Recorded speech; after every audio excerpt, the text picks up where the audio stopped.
Alright guys, the fourth video we're going to talk about is stress management and psychology, especially in the environments that I work in currently, especially sporting environments that I'm dealing with athletes who are in high levels of sport, whether it's fighting, to rugby, to football, to actually professional Spartan races, to actually high executives or CEOs. Stress management is one of the key factors in actually getting you towards your goal because of all the physiological and psychological effects of it and the long-term degenerative effects of stress and what it can do to the body. Psychologically, stress is a perception. Many years ago, you were getting chased by a lion and you were running away from him. Now you're getting chased by your boss asking where the effing hell is your work. Your body doesn't understand that. So when you're thinking about stress, what you need to think about as well as from a perception perspective is that you have two types of it. You have long-term stress, which then your body will respond with a thing called allostoic load, or you've got short-term stress, which is actually in the moment kind of stress. So whether you're getting into an argument, or whether you're actually trying to fight someone, or whether you're trying to get heightened to lift a heavy bar, those are all psychological factors that come into stress. And what stress is managed by is your central nervous system. You have two parts of it. You have your sympathetic nervous system, which is your fight or flight response. That's the response you need to train. That's the fight or flight response you need to fight someone, run away. That's also the fight or flight response from a neural perspective. It actually gets your body ready and primed for that reason. So it actually increases cortisol because you need to liberate sugar into your blood, into cells. It also actually pulls away from all vital function, such as digestion. So if you were to say that you're in a stress state a lot of the time, having high blood pressure, high resting heart rate, short HRV, we could actually kind of assume that you actually haven't got the ability to absorb carbohydrate because your cortisol is always elevated. Secondly, what you need to think about is your parasympathetic nervous system, which is your rest and digest side of things. That actually is the opposite. That gives you the ability for your cells to absorb energy. That gives you time to recover. Rest and digest, it says in the name, it actually gives you time to actually rest, recuperate, recover cellular damage, as well as get into position for you to recover. Stress can also be managed through environment, and again, like I said, your perception is your environment. So are you perceiving stress, or is it actually a stressful environment? So if you're in a cluttered space and it's full of shit, you may find it a lot more difficult to concentrate, for example. That can make you stressed. Vice versa, you could be in a crowded room full of other people and you may find that stressful situation as well because you get anxiety being close to other people who are doing things that are counterintuitive to what you're asking for.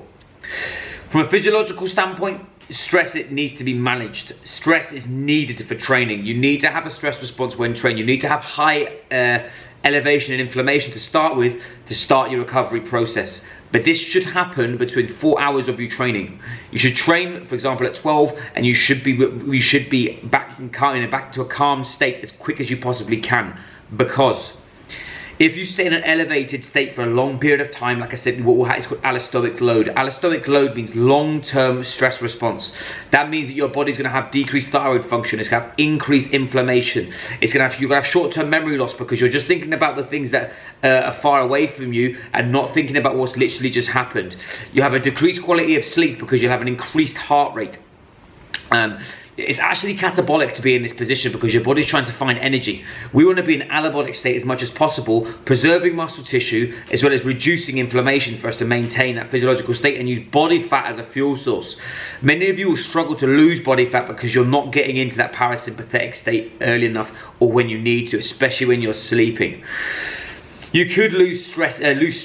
Losing strength is a massive dictator of whether you're in a stress position because your body is using energy continually all the time. If we're not flipping between nervous systems and actually learning to deal with stress, then we're going to be in a negative situation and we're actually going to start having reverse effects of training.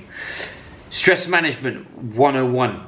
Get your sleep. We talked about in the first video. You being able to sleep properly is going to be a huge dictating factor in you being able to reset and reload. It's the number one thing. It increases growth hormone, testosterone. It helps you rebuild cells. It helps you actually, think of it, turning the light switch on and off again. It resets everything.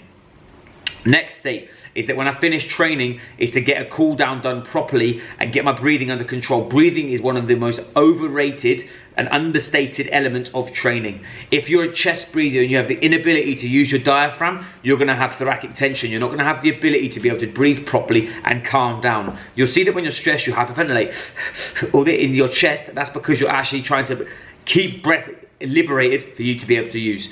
When you're in a meditative state, or whether you're using yoga, you're going to find that having a deep belly breath is going to be way, way more important. So if you need to learn how to breathe, then you can use box breathing is a very simple one, or you could go down the routes of people like Wim Hof and stuff.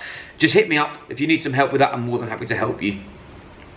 An environmental thing that I massively hit is being a role model from a gesture standpoint in yourself, but also the way that your house is.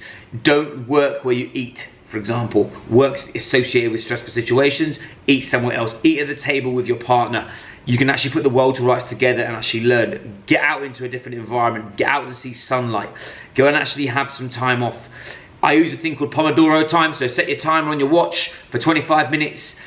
I use 2 cycles, so I use 50 minutes and I have 10 minutes off, or I do something, I go onto my phone, or I'm going to answer other messages. I get away from that situation.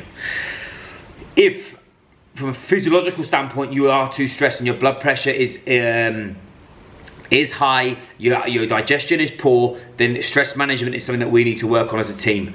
This needs to be actually put into your weekly login.